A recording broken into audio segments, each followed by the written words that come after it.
Welcome to merry old England, packed full of castles, tea, crumpets and Yorkshire pudding. I can't think of a single place in the world I would rather be right now. Are you kidding me? Touchdown, Seahawks! And now, it's time for another episode of the 12-Man Fan Jam Show. A show made by 12s from around the world, for 12s around the world. I'm Mosette, and here's your host and my dad, the self-appointed Reverend Moses of the St. Paul Island Church of Seahawk Positivity.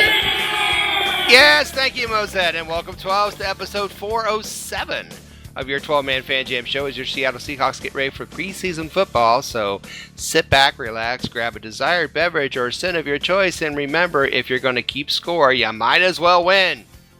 Let's meet the posse for this episode. First, from merry old England, my partner in crime and the yin to my yang, making his 66th appearance on our show. It is Matt. Hi, Matt. Good morning, Moses. How are you? I'm fantastic, Matt. How are you?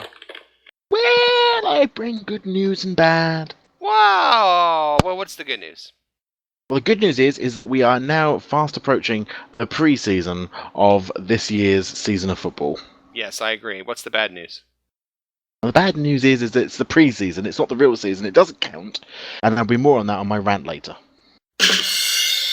I agree. I agree with you. They shouldn't even keep score. But I have got a rant later, everyone, because that's right. I won the halftime trivia show again. He did. He came back to his winning ways, defeating Will after Will had won, I think, 4 in a row. Also, we have a couple special guests with us tonight. In the guest seat from the state of Washington, of course, making his 4th appearance on the show, it is Tom Lucas. Hi, Tom. Howdy, Moses. How you doing? Wonderful. How are you? Doing fine. Wonderful. Thanks for being on the show. We appreciate it. Absolutely. Enjoy doing it. Awesome. We are missing a couple of the members of our regular posse. We will be hearing from Will a little later, third quarter, but sadly could not make it to the taping for this show, but he will be back soon. Of course, Dustin is not here. He's currently at a casting call for the all-male movie remake of Little Women, so hopefully that goes That's well. why I had to raise my chair up so high. Right. Hey, exactly. Hey, if they can do Ghostbusters, right? If they're going to do all-female Ghostbusters, all-male movie remake of Little Women, I see Dustin doing very well in that. So, good luck, Dustin, and we'll see. We'll talk to you soon as well. And we also have a very special review. Not review. Very special debut on the show tonight. His first appearance ever on the show. That's right. From the living room of Casa Moses. First-time posse member, starting center for the Ball State Cardinals Division I Whiteland Youth Football League. He's a Seahawk fan from birth. It's Little Mo. Welcome, Little Mo. What's up? What's up? That's right. This show is a little childish, and tonight we're proving it by putting Lil Mo on. Lil Mo, how you doing tonight? I guess fine. Tell everybody a little bit about you. Who's your favorite Seahawk? Well, that's a hard choice, but I'm going to choose Tyler Lockett. Tyler Lockett. Good Who choice. did it used to be? Who was your first Seahawk that you just went crazy about? Marshawn Lynch. Absolutely. Dude's got Marshawn Lynch everything around his house. He's awesome. Well, Lil Mo's first show, he's very excited. We're very excited for Lil Mo to have him on the show for this show. And maybe, who knows, maybe in the future we'll have Lil Mo on again. Let's see how it goes. But before we do that, let's talk about how this show is going to be run. And it's just like a real NFL football game. We have 4 quarters and even a halftime to split it up. Quarter 1, we're going to do news. Usually we do that with Will, but I will be giving the news stories. And then we'll have a 60-second rant. Is that good, Tom? Works fine. All right, 60-second rant by Matt, who won last week, won the trivia. Quarter 2 is Seahawk news with a special Carroll Schneider Caption That Picture that you will not want to miss. Halftime is, of course, the best Seahawk-themed play-along game on the internet. 12-Man Fan Jam Show halftime trivia. And Tom and Little Mo will try to knock off the Brit. 2 Americans against the Brit. We'll see if we can. USA, USA, USA, USA, USA, USA. All right, because the Olympics are having their opening ceremonies tonight, so I had to throw that in. Matt, by the way, last week won his 21st win out of 45 trivia contests. 21 out of 45, Matt. That's amazing. What's your secret? I've got a magic hat, and I've got. I always like to polish all my trophies before we start. Okay, TMI on that one. Wait, But, wait. Moses, yo. you see what number he's won? 21. Oh, God. 21. Yes, 21. That's Little Mo's favorite number next to 12 is 21. So, third quarter, Will be checking in with us. Will went to the training camp today, and he took time to stop and send us a recording of how training camp went, and then we'll kind of talk about what he talks about in his training camp experience. It's very, very good recording by Will. And then fourth quarter, we'll talk about our preseason expectations. Before we start, we'd always like to remind you to share, like, subscribe, Seahawk Positivity YouTube channel. Join us on our Facebook group, 12-Man Fan Jam Show. The season's just around the corner. We're going to have a lot of goodies on there. We're on Twitter at Seahawk Positivity. Email us 12manfanjamshow@gmail.com. Let us know your thoughts. But before we start the first quarter, I would like to give a couple of shout-outs. Hey, can I do a shout out? Shout out. Shout out. Shout out. Shout out. Shout out. Shout out. Shout out. Shout out. Yes, shout-outs where I take time just to kind of recognize some people in the Seahawk world. And first, I'd like to recognize all of the Seahawk fans representing in the 12s at Canton, Ohio this weekend for the Hall of Fame weekend. That's the PFUFA induction ceremony for the fans. Friends of the show that have been on the show, Bob, Predator Hawk, is there. Norb Kalili, who has his own Norbcam. Of course, he's been on our show. Brad and Laura, they were on the show. They've been on a couple times. They played a wonderful game of Newlywed one time. Bernie Hawk, we keep trying to get Bernie Hawk. We keep missing each other. Bernie Hawk's a big fan of the show. We got to get him on as soon as possible sometime. But all those people, plus so many other friends and family that we know, are out in Canton, Ohio, representing the Seahawks. And I hope you all have a great weekend. And the pictures are looking great, so have a great time. Special shout out to Mark Collins, who is this year's PFUFA Seahawk inductee for the Seattle Seahawk fans. And I don't know why it's taken this long for this man to be in the Hall of Fame, because he is the founder of the Save Our Seahawks from 1995. Tom, that ring a bell, Save Our Seahawks? Yeah, it does. I was still living in back east, but yeah, I do remember that. I was in Indiana, and I was set a petition and a T-shirt, and I was actually part of the movement in Indiana, believe it or not, back in '95. So I can't believe that Mark has not been in the Fans Hall of Fame yet, but Mark, congratulations, and hopefully we'll get him on the show real soon as well. Well deserved. Yes, well deserved. And finally, on a somber note, before we break into the news, I wanted to share this. As you know, Ian Robert Smith, who was a fan of the show, former UK Seahawker president, passed away a few months ago, and he loved our show, and we loved him. He's a great, big, lovable guy. Melody Hardman, I believe, Matt, you have to help me. Is that his sister? Cousin, I think. Oh, cousin? Melody Hardman is coming out to Seattle, and she said, I popped this on some groups, but in case there are some of you who are not there, Mom Madeline and I will be in Seattle to coincide with the 49ers game in September this year. We're bringing some of Ian's ashes with us, and I booked to scatter them off the back of the 935 Seattle to Bainbridge Island Ferry on Saturday, the 24th of September of this year. They'll be organizing a lunch after in Seattle. If anyone's out there that can see this, that's interested in it, please, on behalf of all of Seahawk fans everywhere, Ian Robert Smith would be honored. I know it paid great tribute to him to be there just to see them and maybe give them a hug and have some fellowship with some Seahawk fans. I think that's a great idea. WSDOT, Washington State Department of Transportation, for the schedule for Seattle to Bainbridge Island. So I wanted to push that out a little bit on this show. So hopefully some people will be able to go to that. And now, let's get to the first quarter and news.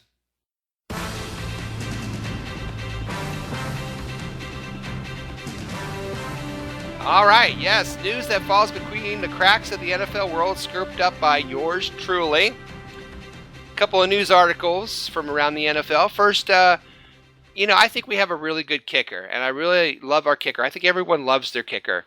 And all kickers also, though, not all of them, but a lot of them are pretty eccentric. They're kind of goofballish. And there's a kicker in Baltimore named Justin Tucker, and Justin has a really big leg. And he said on NFL Network last week that he believes he can hit an 84-yard field goal. Now I'll let that... 84... I'm sorry. Actually, he said 84.5 yards. 84-yard field goal. Here's his quote. If conditions are prime, like last season we opened up in Denver, the weather was warm, the field was nice, and you're up at altitude and the ball just carries, in pregame, I think I hit the crossbar from 85. So if the situation is prime, then maybe 84.5 yards. Now, before we lay judgment, let me share some things. A college kicker practice made an 80-yarder last year. Okay. The longest made a game, of course, is Matt Prater, who did it in Denver with a 64-yarder. Okay. The longest ever attempted was Sebastian Janikowski in 2008, a 76-yard field goal. Ironically, that was when Jamarcus Russell was their quarterback, so it's probably as close as they got to the end zone with him there. But it was also Lane Kiffin's last day as coach of the Raiders, ironically. You can imagine. After you try a 76-yarder, I think you might as well clean out your locker. Is this possible, Matt? Do you think he can kick an 84.5-yard field goal? Well, I no reason to disbelieve him. If he's at altitude, if he's in preseason, if no one's taking it seriously, why not? But the thing is that how many points does he score for that field goal, Moses? And how many? I think it's 3 still. And so if anybody else then just walks into the end zone as a touchdown, how many do they get? How many do they get again? Touchdown be 6. So that's gonna be 6, and then they get the extra point or the 2 point. So he's got to kick a lot of those 84-yarders. And let's face it, if they're having to kick 84-yard field goals, that's probably because they're not very good. Ah, well said. Well said. Tom, you think it's possible? 84-yard field goal? No. All right. We're done. Oh, ye of little faith. Hey. No, because look, as low the trajectory that would have to be. True. He'd be hitting somebody in the face mask. Well said. The jump. Here comes the science bit. Well, okay, to put it in perspective. That and work out the angles. Right, but to put it in perspective, he'd have to break the record by 20 yards. I mean, it's not like he's going to barely break the record. He'd crush it. Hey, he's at altitude. I don't know. Lil Mo, what are your thoughts? He's high. No. Oh, for sure. Lil Mo says no. No. Why not? I don't know. I don't think you can make an 84-yard field goal. All right, 84 yards. That's over. So, Tom, you said maybe even into being in Denver, that doesn't sway it at all. No. Okay. But yeah, at altitude, he's high on something, but I don't think it's. Rocky Mountain High. The second story that I have for the news comes from the Karma department, and he's one of our favorite. It's not Johnny Manziel, and it's not Jerry Jones, and it's not Jim Bob Cooter, but he is a favorite on the news story. I got to do this one for Will. Our buddy Warren Sapp, who has made the news more than once on our show. This is from the Karma department. Now what's he done? Yeah, well, I will tell you. Warren Sapp, who last year was charged with 3 counts of domestic violence after he allegedly bit the finger off and stepped on the face of his then girlfriend, got some comeuppance Wednesday thanks to a hungry shark. Tampa Bay Times reporter Greg Allman, according to him, Snap was on a charter diving for lobster off the Florida Keys when he and a shark went after the same lobster. Sapp got the lobster, but the shark got a piece of him. This is in Warren Sapp's words. I'm sure it's edited for slurs. I was sticking my hand in a hole. Did he pay up front for that, or? and a monster locked on me. And then he says, I love this, you've got to be careful sticking your hand in some holes now and there. Okay.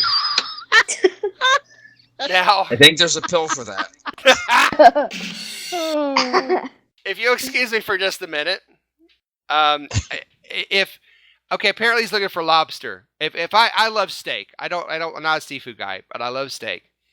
If they told me the biggest, juiciest steak was down inside a hole and I had to stick my arm into a hole to get the steak, I'm ordering chicken. I'm sorry. I'm not sticking my hand in a hole to get a steak. So apparently... Yes? I was going to say, it's almost like the adult version of Finding Dory now. It's just sort of gone... he keeps forgetting how he keeps getting, putting his hands in holes and how much trouble he gets, and every time he does it, he just keeps forgetting and just keeps doing it. Sap, get your hand out of holes. You can fit your whole hand in that hole, you shouldn't be there anyways. What's wrong? Oh, dear Lord. It's gone I know, my son. Oh, I'm in so much trouble. All right. I'm going to have so much therapy for him later. That's all right. Sap keeps putting his hands in holes, and that's what happens, I guess. If we learned one thing tonight, it was don't put your hands in holes. I guess. I don't know. I've never... have any of us ever lobster hunted? Dive for lobster, anybody? Anybody done that? Nope. Only in the supermarkets. Yeah. Little Mo, you used to like the lobsters at Red Lobster. Did you? Didn't you like them? I don't. Not really. Not anymore. Look at him. Not anymore. Yeah, he's not gonna want to stick his hand down any hole now. Okay, thank God. And I think on that. Goodbye. Yep. Okay. Brand new show. Yep. Brand new show. Start the second quarter. Okay, let's end the first quarter. It's the end of the first quarter, bitches. Woo! All right, what a start. Coming up on this special camping episode, 12-Man Fan Jam Show. Lots of show left. Halftime trivia. We captured a picture of Carroll and Schneider. But coming up right after this, we're going to talk some Seahawk news. Hi, I'm Mosette, and you're listening to the 12-Man Fan Jam Show. Dad, can I go to a slumber party? Sure, Mosette. Where's it at? It's at Tony's. Tony? Yeah, Dad. Tony. It's a girl. Oh, okay. Well, who else is going to be there? Johnny, Frankie, Joe, Adrian, Hey, wait a minute. Aaron, Mosette, those Jay, could be boys' Jesse, names too, you know. Taylor, Pat, Dakota. Well,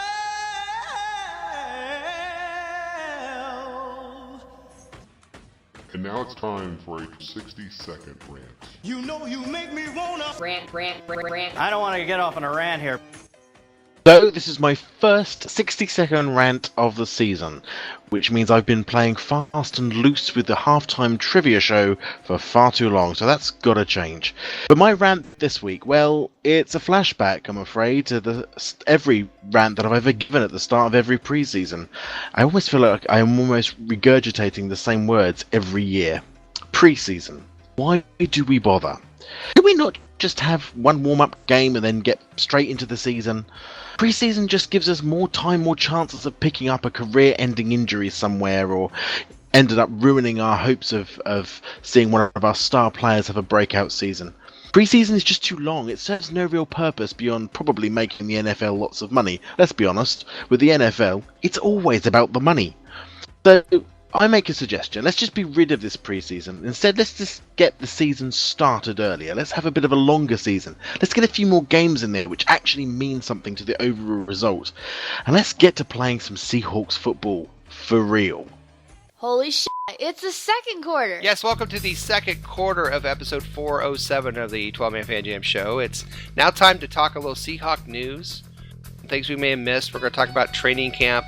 Of course, third quarter, Will's going to give us an eyewitness report from Friday's training camp, but we're going to kind of talk about what we've seen and heard from training camp.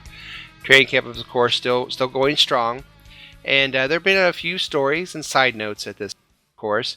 One of the biggest stories is Michael Bennett, who was, of course, kicked out yesterday for fighting with Glowinski. But not only the fighting and that, but just him coming to camp when we all know he wants more money. We all know that he doesn't want to get paid what he's getting paid, but he came anyway. Matt, what kind of lesson, what kind of message or impact is that have on the other players when they see a guy who they know is not happy with his contract still come to camp? I think what it tells them more than anything in the world: do not upset Mrs. Bennett, because the reason this bloke is at training camp is not heroic, it's not leadership. It's the fact that Mrs. Bennett has told him to get his butt to camp and earn the dollar. That's what she's told him to do. Didn't he have like four girls at home or something? Yeah. Oh yeah. He's mollywhooped. I mean, he's gonna get out of that house. He's gonna come to work because he's gonna get away from all the girls. I can see that. Little Mo, what do you think about Bennett going to camp? What do you think that says to the other players on the team? To go to camp. Yeah? Do you think they should reward him for going to camp, Little Mo? Yes. Yeah, I do too. Tom, what do you think about his impact at camp? You know, with Chancellor holding out last year, it did absolutely nothing. And the team suffered for it. He's going and showing his worth. They won't get the deal done this year. I think it'll help him in... because they won't negotiate unless there's more than 1 year left on the contract. So this will help him. I think this will help him in the long run, getting the deal he wants. I think so too. I think it's going to help him. No one can turn around and say that he's not put the effort in. I mean, he's very vocal and he's complaining a lot about it. But everyone is aware of the position, and nobody should have expected this year to be any different from last year. He was upset last year. There's no reason to think that he wasn't going to be upset this year. But again, you know, when it does come his time to have that discussion, or that maybe at the end of this season, or whenever they're going to sit down and have that discussion, at least he can go into that room with all the front office and not have, but you held out thrown in his face. He's not going to get any of that. He's turned up and he's done his job. But things like fighting with Glowinski and all this sort of stuff, that will be forgotten. That won't be a problem. It's not helpful. But it certainly won't be.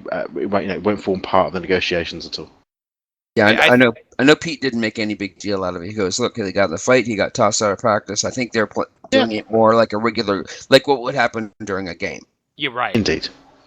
That's what I was thinking. And to me, psychologically, the team has to think that, here's a guy who is putting team before himself. At least he doesn't want to be home with the girls, but fleeing the estrogen ocean. Yeah, he's putting that team out there, and guys are saying, here's a guy that's putting us in front of himself, and that's something that can only be good. I do get the impression. I always think in my head that like he turns up one Sunday and Mrs. Bennett's like, "What the hell are you doing here? It's football." It's like, "Chill, it's the bye week. It's the bye week." And she's like, "Get out, get to work, get to work." And she's hitting him. I don't care where you go. Go to the weight room. I don't care. It's the bye week. It's the bye week. That would never happen here, would it, Jacob? Yeah. Totally. Speaking of what would never happen, we never thought we would get any returning Legion of Boom member back, but Brandon Browner did come back, and of course his charges were dropped, which is big news. He will not be probably serving any time for whatever happened in the off season. But I'm also hearing, and you could correct me on this, but some of the buzz coming out of camp is that Brandon Browner is doing very well in the safety / tight end coverage man. How important is he going to be in the defense this year, Tom? Huge. That was our biggest downfall last year. We'd get those big plays from Eifert and all the tight ends would just kill us. Yeah. And he's great with coverage, and so he's almost playing a same linebacker at that point. I agree. I think it was brilliant when I heard about it. Matt, what are your thoughts on Browner? Well, I mean, I think he said it himself. His exact words were, "I probably should have been a safety from the beginning," and I think he's probably right. I mean, his size alone, I mean, he's enormous for a corner. So, I think it's going to be good. I mean, again, I've got a long memory, so I sit back and I remember how I felt, when he had his suspension, and when he came back to us, I wasn't jumping for joy. I sort of was mocking the fact that make sure he turned up to have his tests, but I want to see him do well. I want to see him prove himself. It's an always compete team. He's not coming back as a Legion of Boomer, if you like. He's coming back after that gap.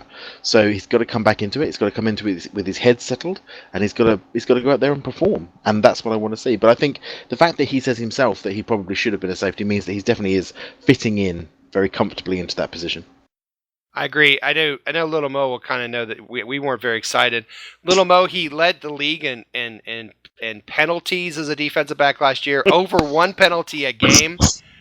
Do we need to be concerned about that, or you think he's going to be all right? Well, wasn't he playing with like an injury? I think he was. Yeah, So he was. So I don't think we really have to worry about that. Nice. I know he had a lot of illegal contact PIs with us, but I think with that experience being away and knowing he has to really prove himself now, I think he's going to get his buckled down. I think he's going to get under control. I do too. A little bit of bad news before we finish up with our picture. We have lost a couple players now. It's not, knock on wood, it's not impact huge players for some of us, but our projected fullback caught him, ripped his Achilles. He's done. But more importantly, Matt, I know I hate to say this out loud, but Cooper Helfet broke his foot. Ugh. I mean, you cannot underestimate the damage this will do to all of those shoe shops in Seattle and around this area when they're not going to be able to get the foot model to be able to come in and model those shoes. We've got no one who is going to be able to turn up wearing gents ready-made suits in Brogues or Oxfords. Nothing. He's got to wear nothing but a giant white cast on his foot. So right now we are completely wide open when it comes to decent foot models. Oh. but isn't the long snapper, from what I understand, not an ugly man? Oh, no, but he's not going to do shoes. No, yeah, true. Well, what's the recovery time on that? I don't know. A broken foot could be. I mean, who knows? It could I'm be guessing a couple weeks, 6 to 8. Yeah, probably. The thing is, Tom, there's only so many flip flops he can model. So we're running out of options already. Well, just lift one foot and use the good foot. You can't just have it won't look right in the photo. Ruined his life. Completely ruined. And I tell you what, I bet Tharold Simon was involved in that somewhere as well. I bet Simon! Oh! There it is! That's Lil Mo's favorite player, isn't it? I thought it was Kerry. No, I hate him. I always have. No, I thought Kerry was the one that probably had something to do with it. Oh, God, Kerry Williams. Ah! Oh, man. Lil Mo's going to have nightmares now. It's like a bad stink in here now. You don't want to stick your hand back down in that hole. No. All right. Goodbye. Lil Mo has left. Good night. Thank you, Lil Mo. No. And then finally, of course, we'll finish on a high note. All right. No, I'm kidding. Good. Thank you. That was bad. Of course, I know. Carroll and Schneider were re-signed over the off season in a span of a couple days. Totally, 100% well-deserved. I don't think we give those guys enough credit for the last 4 or 5 years for what they've done. Tom, their impact on Seahawk football, their impact on the NFL is amazing. Yeah, you just can't.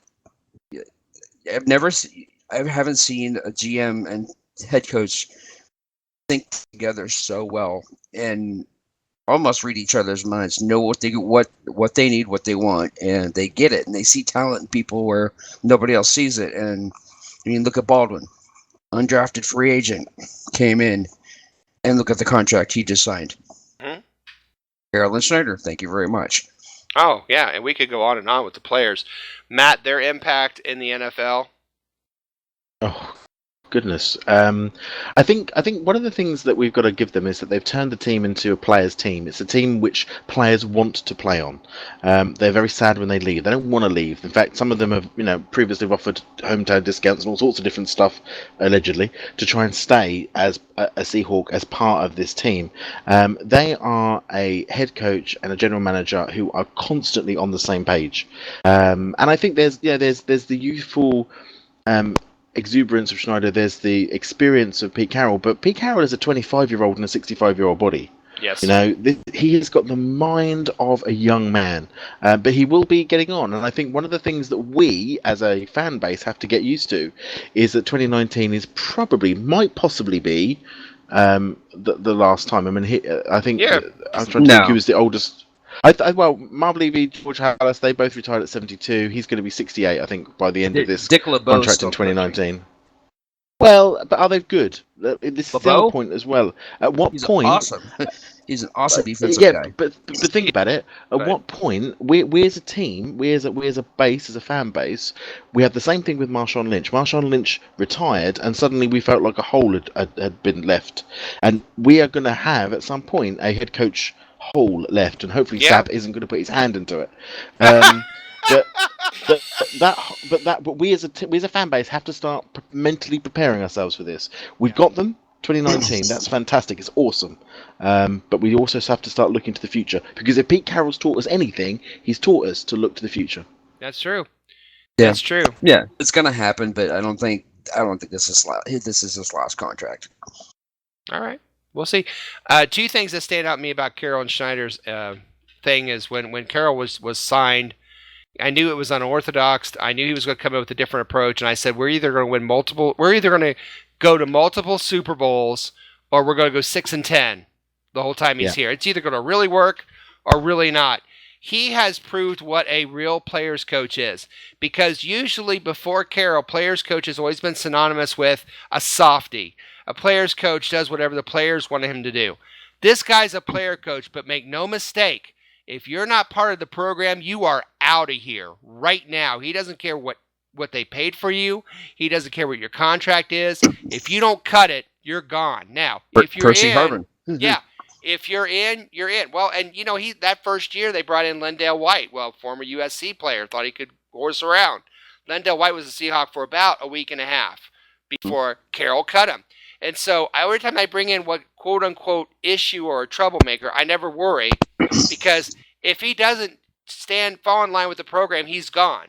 And yet, Carroll is a player's coach because he's excitable, he's enthusiastic, and the players love playing for him. He's redefined what we think of as a player's coach. And also, and the second part for me is this. The first guy they got in October, they were hired in February, and in October, they got Marshawn Lynch. And I remember listening to the radio that day, and I was kind of, he's a troublemaker. I know he's a troublemaker. I knew he was talented, but I knew he was a troublemaker. And hearing Schneider on the radio beaming, saying, we've been trying since week 1, every week calling the Bills, trying to get this guy on our team. I thought, well, your era is going to be defined by Marshawn Lynch then. What an era they had with Marshawn Lynch. Yes. So that right there, I think, also speaks about Schneider and Carroll. Little Mo, what do you think about Carroll and Schneider? Pretty good, huh? Well, since I've been alive, yes.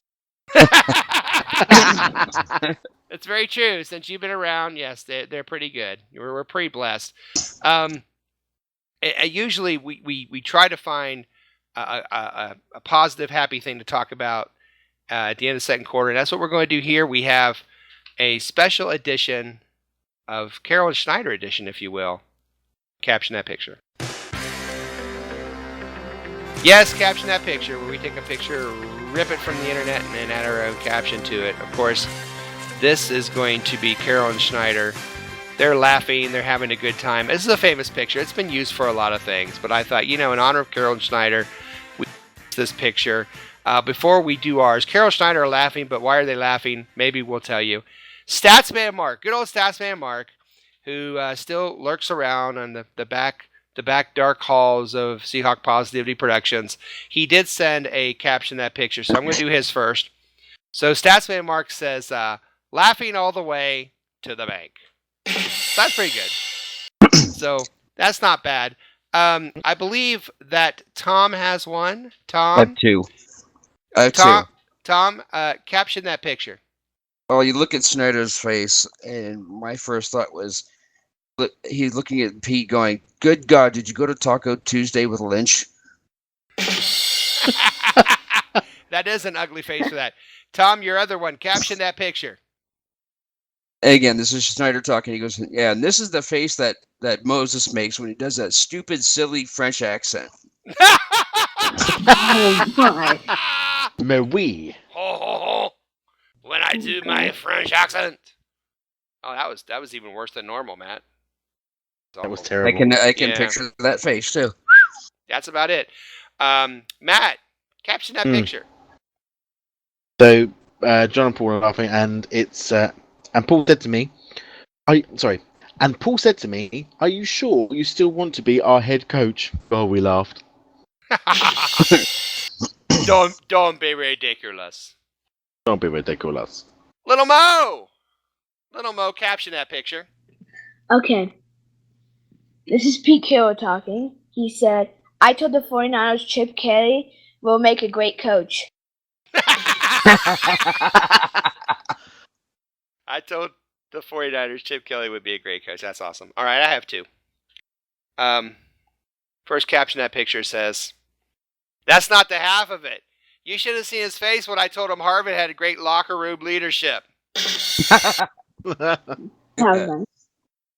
And finally, hey, remember we were in the third round of that draft? We were all nervous about Russell Wilson, and the Jaguars drafted a punter? What's sad about that is it's actually true. Yeah, it is true. That's so sad. Well, I didn't don't the know. punter go in the second round this year? I think it went in the Yeah. first. Second? It was the Bucks, Second. wasn't it? First round. Yeah, it was the Bucks. First yeah. round? Yeah, first or Gotta second. be the Bucks. I'd been second, I think.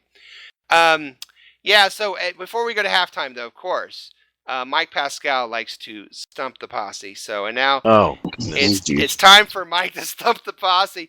Mike, every week, takes great delight in stumping our posse. And it's time to take another crack in this week's edition of The Game Buzz Cut.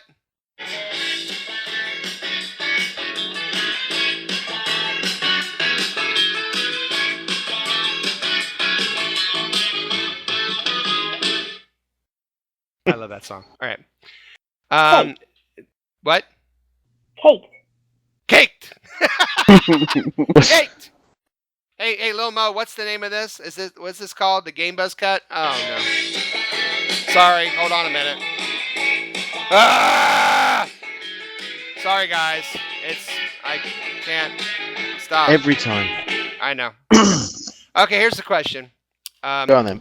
He said, okay, I hope this isn't too easy for those encyclopedic brains. Buttering you guys up. Voice of the Seahawks, Steve Raible, was drafted as a wide receiver in the 1976 draft. What school is he from and what round was he drafted? I'll let you take a guess at both. Tom, you got a school and a round? Oh, God.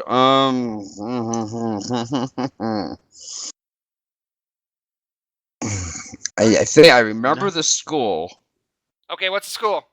Was it Georgia Institute of something? Georgia Institute of Technology? Georgia Institute of Technology, yeah. I think that's right. Okay. What round? That I don't know. I'll take a guess. Third, I'm guessing. What'd you say, third? Yeah. Matt, what do you got? Got anything? Well, I think he was Georgia, and would you say third? I'll go second then. Little Mo, any idea on a college? I'd go with what they said, Georgia. You're going Georgia. What round? I'll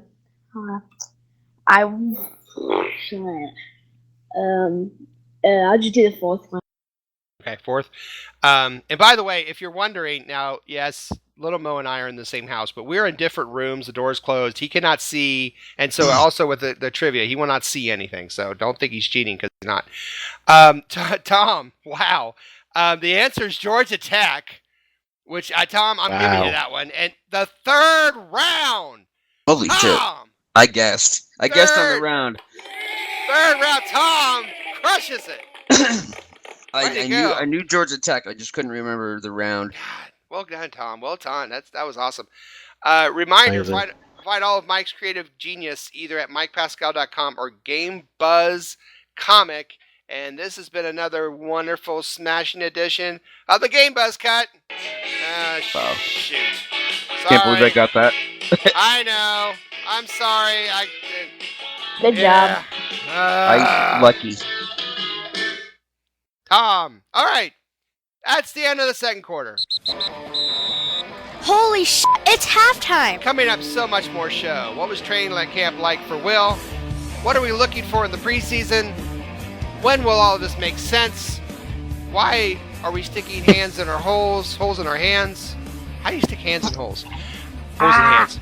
I don't know. All these answers, so much more coming up. But first, another fabulous edition of the 12-Man Fan Jam Show Halftime Trivia coming up next.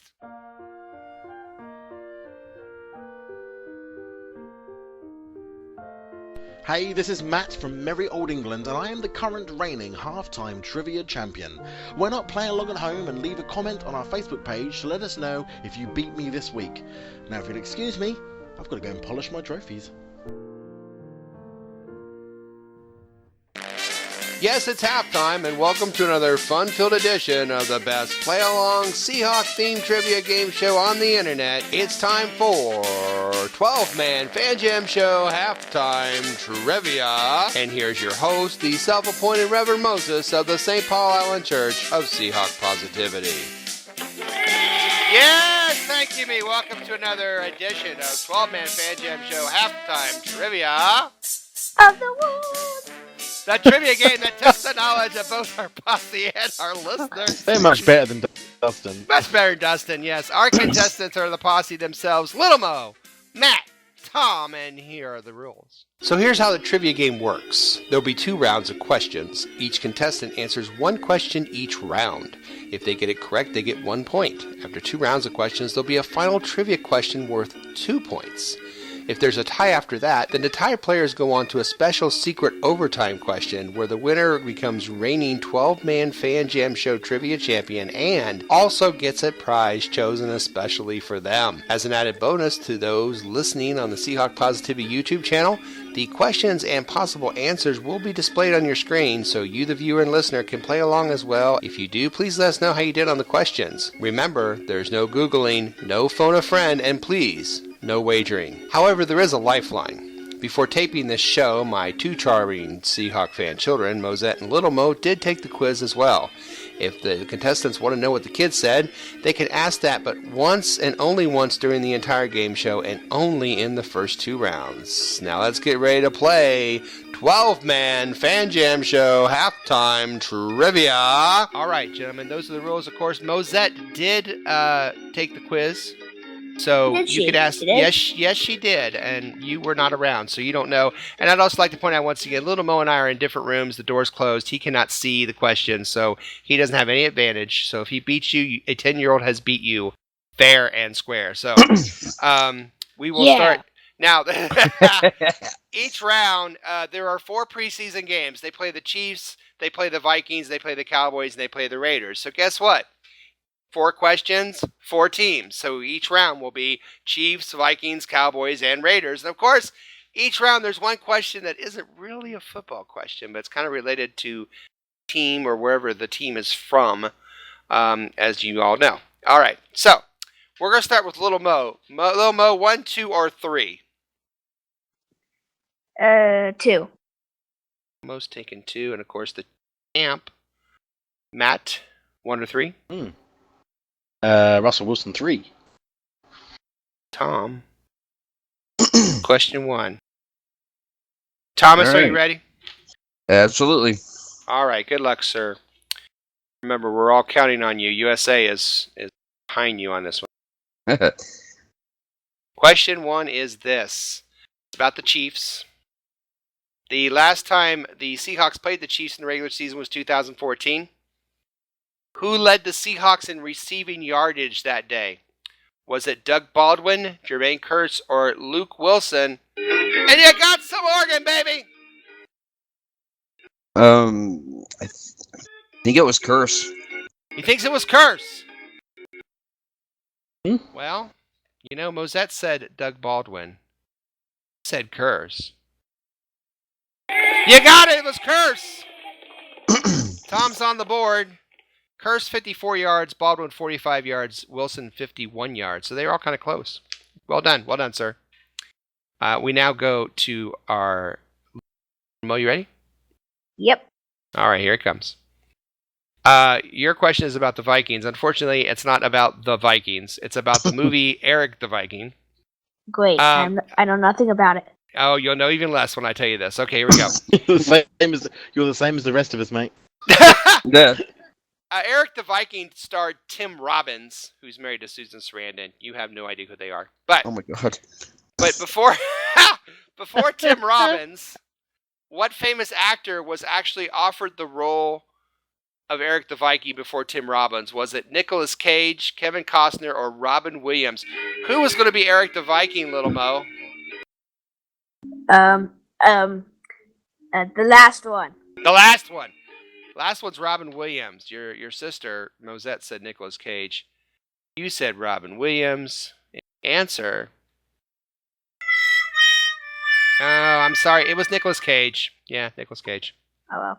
Ah, well. Yeah, I don't think anyone got that right anyway. Matt, here you go. Yes. Matt, yours is about the Cowboys. So How about them Cowboys? About them Cowboys. Matt, the last game the Seahawks played the Cowboys in the regular season, there was only one sack in the entire game. Who registered the only sack in the game? Was it Greg Hardy, Bruce Irvin, or KJ Wright? Only sack in the game. Irvin. Irvin. Say Irvin. Mm. Does that say Greg Hardy? Sorry? It was Irvin. All right. Matt 1, Tom 1, Little Mo 0. Fourth question. We go Matt, Tom, and Little Mo on the last question, okay? Here's the last question.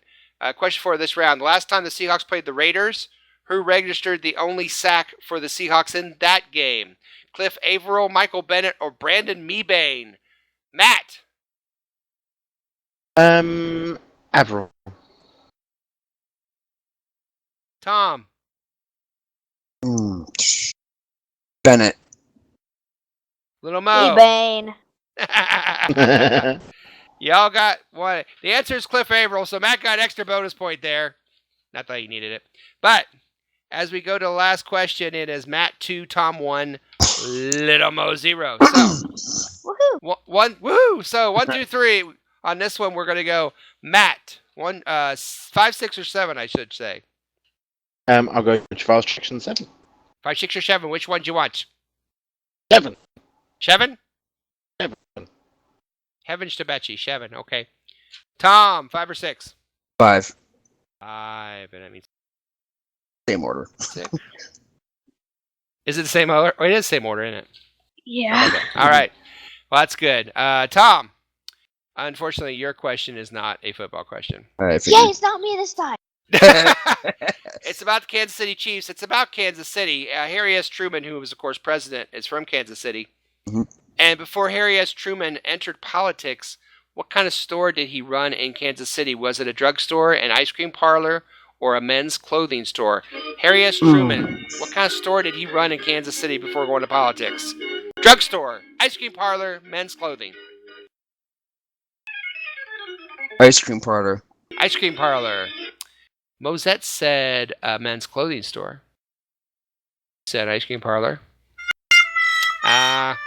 It is a men's clothing store. Or well, haberdashery is what they used to call it. But I didn't put that on there because you would know if I don't say haberdashery, so you know. Little Mo. I knew it wasn't the drugstore. I was like, ugh. That would have been ironic, would it not? All right. Oh, yeah. Yeah, Little Mo. Yeah, Yep. a presidential candidate running a drugstore. Who thought? Little Mo, the first time the Seahawks beat the Vikings was back in 1978. You remember that? Nope. Not hardly? Okay. How many rushing touchdowns did our quarterback Jim Zorn have in that game? 0, 1, or 2? How many rushing quarterbacks for Jim Zorn against the Vikings in 1978? 0, 1, or 2? 1. 1. Mosette said 0, 1. Oh, it's 2. I'm sorry, it's 2. Close. All right, Matt. Yes. Yours is a Cowboy question. Again. First time the Seahawks beat the Cowboys was 1986. Who was the leading Wow. receiver for the Seahawks in that game? Was it Steve Largent, Paul Skansky, or Daryl the Burner Turner? I will ask Skansky, Mosette. Oh! He will ask Mosette. Let's see what Mosette has to Mosette said Steve Largent. I agree. You agree. I agree. You agree. You say Steve Largent. Hmm? Answer. Yeah! Steve Largent. So, Matt, 3. Tom, 1. Little Mo, 0. But do not panic. Because the last question is worth 2 fabulous points. You know what? We're going to make the final worth 3 fabulous points. 3 fabulous points for the final. Just because I said so. I'm pulling rank tonight. Your final question is a number. No, let's make it 2. It's 2 points. It's 2 points. Number, high or low. For closest one without going over gets it. If you all go over the closest to it, gets it. The order will go Little Mo, then Tom, then... Okay, here's your question, Little Mo. You ready? Someone's going to get prices rated. Prices rated. Someone's going to get prices rated. Here we go. Little Mo, how many total points did the Seahawks score in preseason last year? Total preseason points last year. All 4 games added together. What's the total, Little Mo?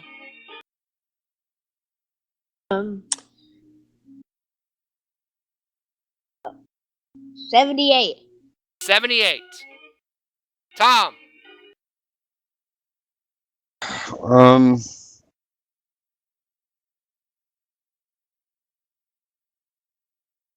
85. 85. Matt. 4 games. 30, 40, 60, 80, average of 20. Ooh, that's right in the middle there as well. Bugger. 78 and 85 is what we have so far. Yeah. I'm going to have to hope that we had... Did we have some crap maps? I can't remember. I'll go 77. 77. Yeah. All right. 77, 78, and 85. How many total points did the Seahawks score in the preseason last? Answer. 83. Oh! Little Mo. Little Mo creeps it back for 2. Gets it. It goes back for 2, but you know what that means. Final question. We go tie. We'll say it's tied and go to final question. Now it's 2 points. We got to give it to Matt. We got to be fair. Matt won. Oh, 3 points. Now 2 points. 3 points. Nope. 2 point final question. Oh. Too late. Matt crushed it. Little Mo's filing a protest. It doesn't matter. God, I knew I was close. Damn it. Matt won. Little Mo got the final question, but it just I wasn't was going to enough. say 80 as well, right in the middle. Oof. You should have said 3 points. Ah, well, I should have said 3. I went back on it. Gotta be honest here. Congratulations, Matt, once again. Thank you. Unbelievable. Good job, Coming mate. up, we got so Good much job, more mate. show. It's amazing. What was training camp like for Will? What are we looking for in the preseason? When will all this make sense? What's going on right now? We'll be back with the second half of the show right after this quick station identification, man.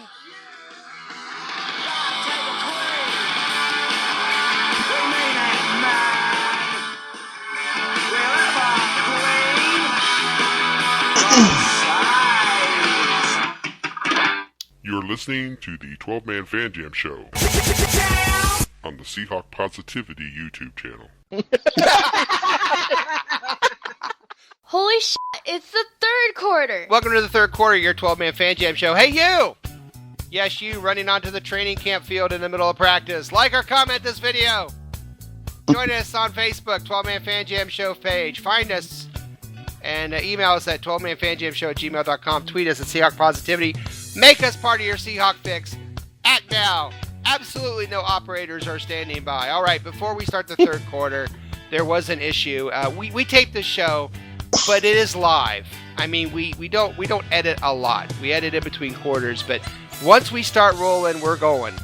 And I made a grievous error in the halftime show in that I did not read question 8. We went 5, 6, 7, and then I went right to the final question.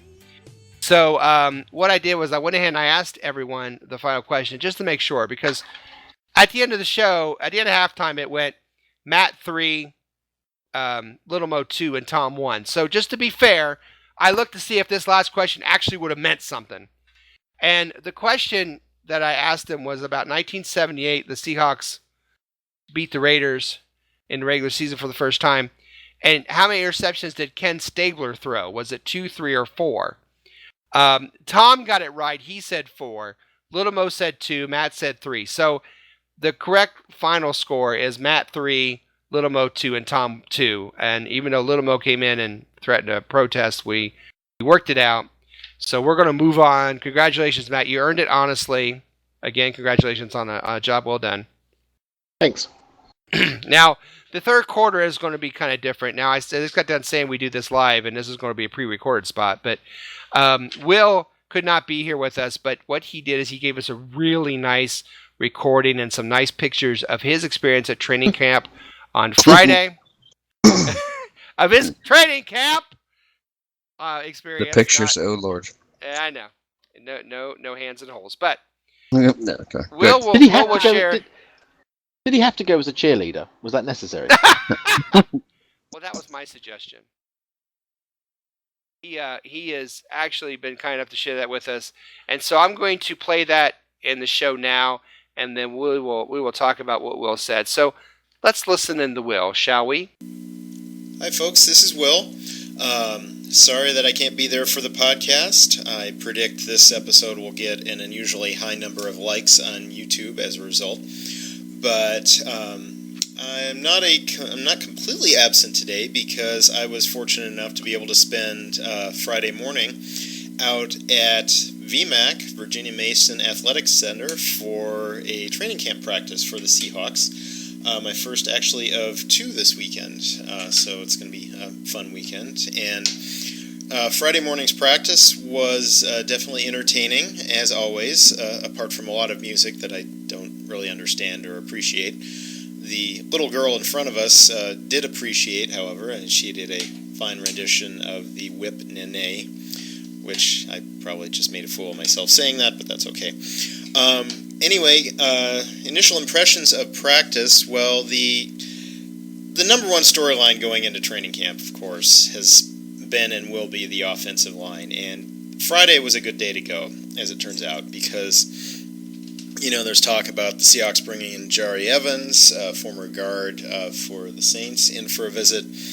And the most interesting thing today was the number of different people that Carroll had playing at right tackle through some of the team drills. Jamarcus Webb did get some time at right tackle, of course. That's been his position all year to date.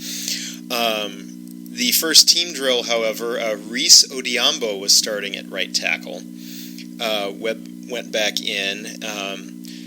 Then for the goal line drills, Gary Gilliam moved back over to right tackle with George Font at left tackle. Terry Poole got in some time at right tackle. Again, these are all with the otherwise first-string offensive line. So we had 4 different people playing right tackle at one point, including Jamarcus Webb. So when you take that into account with the decision to meet with Evans, I think it's a safe bet that they are not terribly satisfied with Jamarcus Webb at this point, which, if I had to pick what would be the weak link on the line, Webb probably would have been it. and are looking for alternatives. Interesting thing about who didn't get time at right tackle was Jermaine Ifedi. He was at right guard for the entire practice, and in fact, no matter how they changed the offensive line around, the first team was always had Glowinski, Britt, and Ifedi as the interior linemen. So I think they're pretty set on their interior linemen. I think if they do sign Jari Evans and do end up kicking out one of the guards to compete at right tackle, I think it's going to be Odiambo, based on what I saw today and Tom Cable's comments earlier this week. So a lot to keep our eye on there. I'm pretty sure the first preseason game next week, I'm guessing the starters on the line will be what we've seen so far from left to right. Gilliam, Glowinski, Britt, Ifedi, and Webb. But if Webb has a rough outing at Kansas City, we could see a different starter at right tackle for the home preseason opener the following week. Other impressions, fortunately no fights in the between the offensive line and defensive line today. However, Michael Bennett did raise some eyebrows. On one of the first team drills, he burst through the line and actually knocked down Russell Wilson, which is about as big of a no-no as you can make at this point. There's a reason why the quarterbacks wear red jerseys, Mike. Come on. Carroll took Bennett aside and talked to him a minute, but Bennett did stay out and finish practice this time. So Bennett's still playing 100 miles an hour with his hair on fire. I'm looking forward to seeing him do that against players who aren't Seahawks. Going back to the secondary, Deshaun Shedd really impressed me. He had a nice one-handed interception in the individual drills and made some good plays in team drills. Jeremy Lane also did well, but Shedd is playing like a guy who thinks he has a chance to win the starting job and is going all out for it. So that's going to be a fun competition to watch. Our top three cornerbacks are going to be good this year. As far as quarterbacks go, as Wilson, Wilson looks like Wilson. I mean, there's no problem there. Backup quarterbacks, I would, from what I've read and from what I saw today, I would actually have Jake Heaps as the second best quarterback right now, ahead of Brandon Boykin. Now, Boykin did run with the twos and Heaps with the threes, but this is something that's going to take a long preseason to sort out. And honestly, I'd be okay with sitting Wilson a bit more than usual just to get these guys as much time as they can. And it's a question of, okay, if you only want to keep two quarterbacks, do you keep the best second quarterback on the roster, or do you keep the second quarterback on the roster that you don't think you can sneak through to the practice squad? I could see a scenario where Heaps outplays Boykin, but they keep Boykin on the final roster and practice squad Heaps if they're afraid that Boykin would get claimed by another team. Some nice catches. Fox, I'm blanking on his first name right now. Wilson talked about him earlier. Caught a great deflected pass from Boykin. Actually, a couple good passes from Boykin to Fox. Cameron Marshall, the running back they brought in kind of as camp fodder because so many of their backs are banged up. He may not make the final roster, but he's auditioning for a spot somewhere, and he had one particular play. He got a great block going out on Cassius Marsh, and then managed to catch the swing pass a second later and take that for a lot of yards. So, a lot of good plays from a lot of the young kids. Jaron Reed on a particular running play on team drills just absolutely destroyed the second team offensive line, which, I know you don't like hearing that about the offensive line, but at least it's the second team. And with a little luck, we'll see him blowing up Kansas City's first string offensive line next week. So anyway, that's just a few observations I had from camp. Hope all of you get a chance to go this year, and hope if you do go, it doesn't get canceled due to weather. So this is Will signing off for this week. I look forward to speaking with you again on our next podcast, and as always, go Hawks. Take it away, Moses. Okay, so that was Will's training camp experience. Matt, pretty interesting, huh? It was riveting. Now, Matt. Now I know why I saw Will buying thigh highs. Yeah.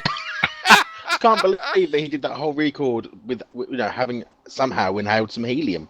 I thought his voice sounded a little bit higher than normal. I think he was lying when he said he was there with Kim Kardashian. But anyway, here's what Will did say, and we'll talk a little bit about it.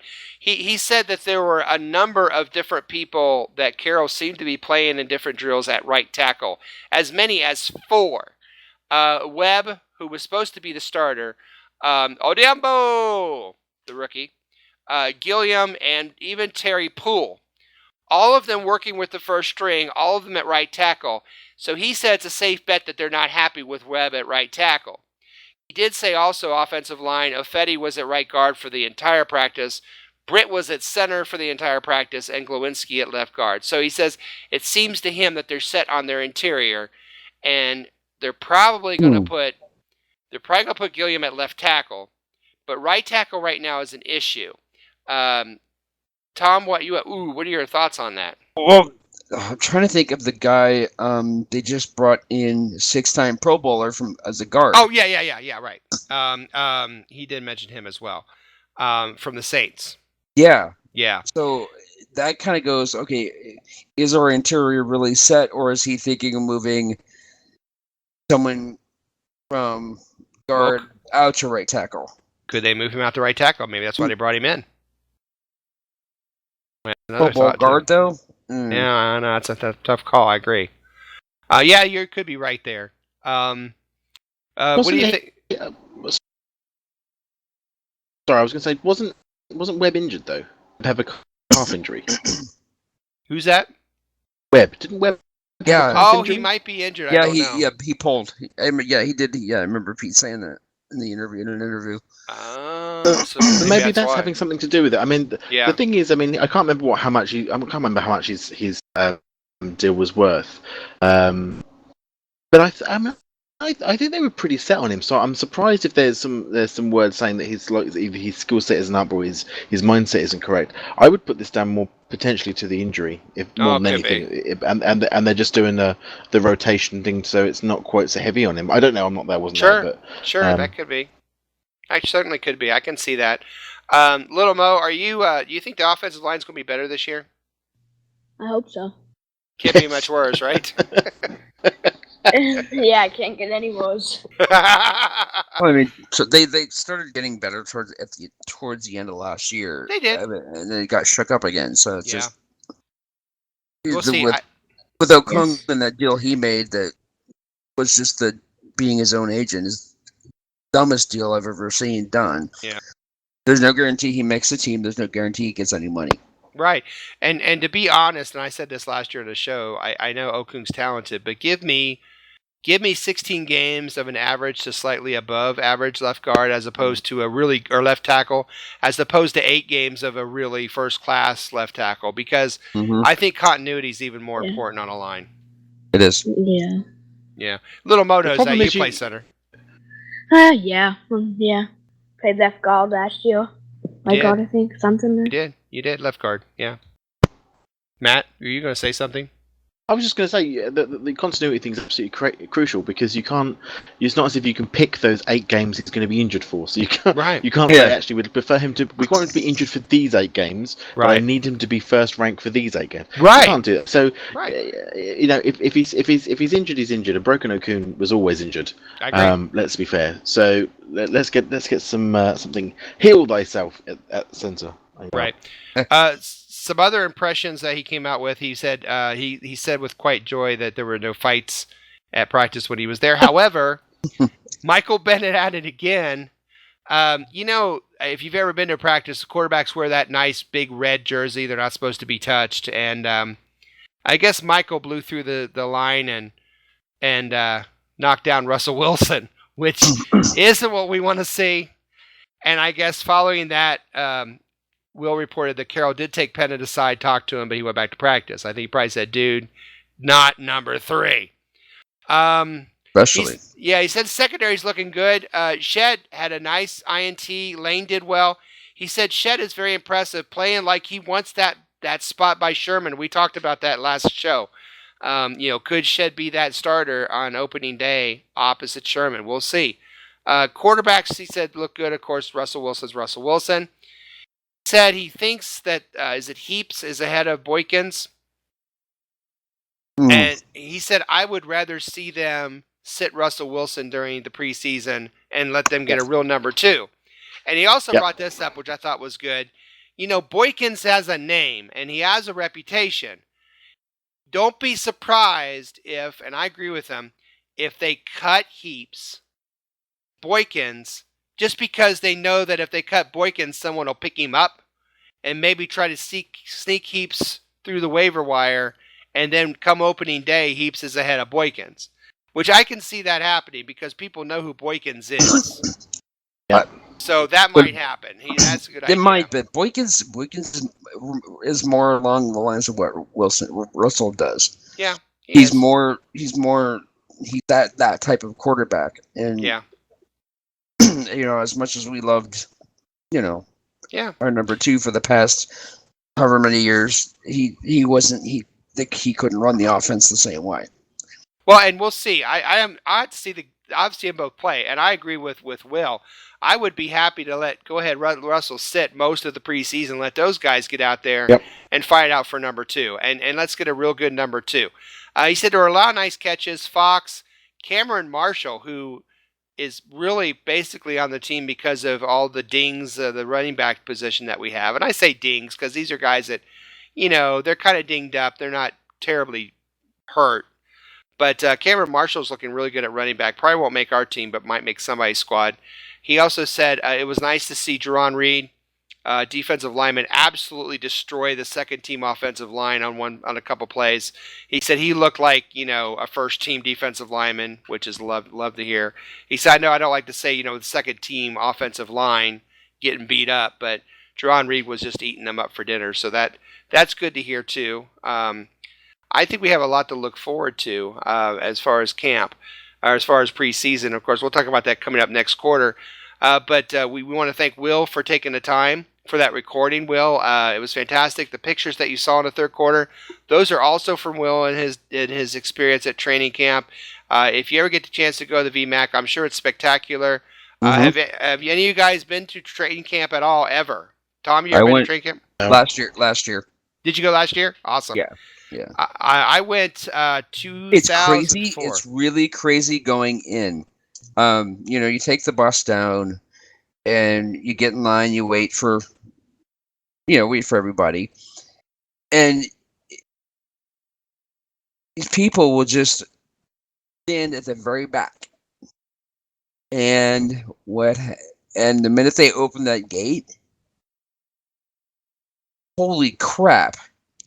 I saw people knocking little kids over. Oh, that's terrible. My goodness. Just to get up for guy running from the back of the line through everybody to be the first up and around to get a fence seat. We went to Seattle. I want to say 2003, 2004. It was after the we're going to take a ball and we're going to score game of Hasselbeck and Green Bay. So I think I put I don't fault Hasselbeck for that. No, I don't either. But I think that was 2004. I think that was the year. It was after that in the summer, and it was over so Cheney in Eastern Washington. I apologize. Over in the dorms. And it was awesome because there was no one there. There were about 7 of us, and the players were coming in, and I got so many autographs. It was amazing. Talked to Hasselbeck about kids for 5 minutes. When Mosette was at the thing throwing her footballs around, hey Moses, I turn around, there's Matt Hasselbeck, and I've told that story many times, but I got to talk to him. I got to talk to Ray Rhodes coming in. I talked to a lot of the players coming in. They came right in by you. It really wasn't that big a deal. About 5 or 7 people there, fans. You walked right in. It was free. You went to practice. I got to meet through Neil Kiltman, who is like a brother to me. Got to meet Paul Johns there, and Paul Johns kind of showed me, what they were doing at each practices and stuff. It was really cool. It was just real laid back. It was a lot of fun. And now, like you said, you've got people knocking each other over because they're the Super Bowl champs, and now you kind of get that, those bandwagoners coming in with the other 12s. But yeah, yeah. Before last year, the last training camp I was at was in back in the '80s when Ken Stabler was. Or not Ken Stabler. Kenny Anderson was still quarterback with the Bengals, and Forrest Gregg was head coach. I was at that training camp. Chris Collinsworth, Mike Levinseller. Cool. Yeah. I got my picture taken with Forrest Gregg. Awesome. Kenny Anderson, signed stuff for us. That's awesome. Chris Collinsworth, they all did. I mean, there was only like 15 people there. Yeah. It's changed a lot, unfortunately, but we will press on, just like they did there. I have not been to training camp. Little Mo has not been to training camp. Sort it out, Moses. Sorry? Sort it out. He's not been to training camp yet. I'll figure that out. We'll start a GoFundMe to get Little Mo to training camp. No, I'm kidding. We will not. I'll come too. I've not been either. We'll all go together as one happy family. Something. We'll do a 12-man fan jam show from the training camp someday. Oh, there we go. There you go. Yeah. But before we do that, we got to finish this one, and that's the end of the third quarter. It's the end of the third quarter, bitches. All right, coming up, let's talk about the preseason a little bit, shall we? Preseason games coming up. What do they mean? You're listening to the 12-Man Fan Jam Show now with even less gluten. We'll be right back after this. Hello, everybody. This is Statsman Mark. When I'm not watching reruns of The Love Boat, I'm listening to the 12-Man Fan Jam Show.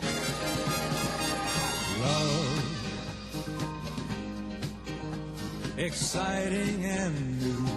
Holy shit, it's the fourth quarter. Ah, yes, it's time for the fourth and final quarter of this episode of the 12-Man Fan Jam Show. It's time to discuss exactly what we're looking for in the preseason. What are we looking for in the preseason? To me, they shouldn't keep score, but I know a lot of people really get into these preseason games. I don't like to see them win all of them. I don't like to see them lose all of them. I like to see right around the middle, 2-2, 3-1. That makes me happy. But that's not what I'm looking for. But we'll start with Matt. Matt, what are you looking for in the Seahawk preseason? Firstly, no injuries from anybody. That would be great. That would be nice. I think the one of the things we've already talked about it a little bit, but it's the second quarterback is what we need more than anything in the world, as far as I'm concerned right now. There are other things to look forward to as well, and I would like to see Browner take that safety position. I'd like to see how he's going to be able to cover those tight ends, but the glaring need for me is to keep everyone safe and healthy, keep everybody that we want, off the field, if you like, until hopefully the fourth preseason game. But it's the second string quarterback. I need to see. Fun fact, by the way, Jake Heaps and I, we share the same birthday, so I do have a little. I have to root for him a little bit. 19th of June. I have to give him a little root for him. But second string quarterback for me. Excellent. Thomas, what are you looking for? Couple things. Obviously, offensive line. I don't see them. I think they should keep the first string offensive line in as long as they can for each game, so they can get that continuity going. Sure. So they're not going to have the major screw ups they had last year. So it doesn't take them 8 games to get it going. My other thing is Paul Richardson. He's finally back. He's finally healthy. I remember seeing something on local. He was talking to them. He just ran. They just clocked him. He just clocked the fastest time in Seahawks ever, including Percy Harvin. The man is gonna take the top off of defenses. Fantastic. Little Mo, what are you looking for in preseason? Anything? Brown covering the tight ends. Browner covering the tight ends. All right, well said. I'm going to look something you haven't talked about yet. A couple positions and one player, and it's kind of all in one. That outside linebacker position that was Bruce Irvin's. Who's going to take that? Now we had heard, and I guess Frank the Tank has lost a lot of weight. Frank Clark has, and if you remember, he started at Michigan as a safety. before he put on a lot of weight and became a defensive end. So if he makes that move to outside linebacker, I'm feeling pretty good about it because I think he can cover. He's done it before. He's already nixed that. And he's already said he isn't doing it. He's not doing it? Okay. He's down to 268, 260, Wow. somewhere around there. But I said there's an interview on Seahawks game day that there's no way he's going to stay where he's at. But what he can become at defensive end is that Leo that we've so been wanting to have. They always, this guy's going to be the Leo. This guy's going to be the Leo. Maybe Frank Clark is finally that Leo after years of trying to get one through Clemens, through Irvin. Maybe they finally got that Leo guy that Carroll has always wanted in Frank Clark. And so I'm interested to see how Frank does because last year, the preseason, he was amazing. He was a man among boys, tearing it up. And now he's going to be playing probably mostly first-string players. Let's see how he does. He did well in the season last year. So I know it makes me cry a little bit too. But that was my son. He's upset because I didn't mention the other thing I'm going to, but I'll get to it, which is this. Another thing I think we're going to be hearing all season as well as in preseason, hopefully not much because I don't want these guys to play long, but Wilson to Lockett deep. Yeah. I want to see this. I want to see Lockett blow by some defensive backs and throw a 67-yard pass and hit him right in the chest. That's what I want to see in this offense. Let's open this baby up. Yeah, we're still a running team, but you know what? This is Russell Wilson's team. And this team is going to the Super Bowl this year. If it's going to the Super Bowl, it's going to be on number 3's shoulders. Not 24's. He's gone. This is 3's team. Let's see Russell sling that ball around and just see how great this kid is. He is a great player. We're going to see even how more great he is, I think. Yeah, I mean, could you see Lockett and Richardson? Oh, my God. And we had we've always heard we don't have any speed at defense or at wide receiver. That could change right away, couldn't it? Mm-hmm. Absolutely. Wow, guys. What an amazing, groundbreaking episode of the 12-Man Fan Jam show it was tonight. It was fantastic, but unfortunately it's time to bring another wonderful show to a sad close, and we are so glad, don't cry. We're so glad you decided to waste some time with us. We hope you laughed a little, and maybe, just maybe, you learned a little something along the way. What did we learn listening to the show? Well, we learned that Justin Tucker has a really big leg. We learned that Sapp keeps putting his hands in holes where they don't belong. Okay. Yeah, we learned Little Mo's good with numbers, but he's bad with soda bottles. And finally... Really? Yeah, we went there. And we learned Cooper and Helfet's shoe modeling career is over, baby. It's over. Forget it. For at least the next 6 to 8 weeks. It's over. It's done. So on behalf of my partner in crime, Matt, Tom, Luke, it's so glad to hear from you, Tom. Thanks for coming on. Absolutely, anytime. The departed Newshound Shadowhawk Will. Dustin as the Beaver. Little Mo, thanks for coming on, Little Mo. Did you have fun? Yeah. Little Mo had, hey kids, Little Mo had fun. Let's give Little Mo a chance. His first show. Yay. What a trooper. Yay. Well done, Little Mo. Dustin as the Beaver, Roger Goodell, Moset, Statsman Mark, Sheila McRae, Art Carney. Good night, everybody, and go Hawks. Go Hawks. Go Hawks. Yeah, what they said. Oh, my God.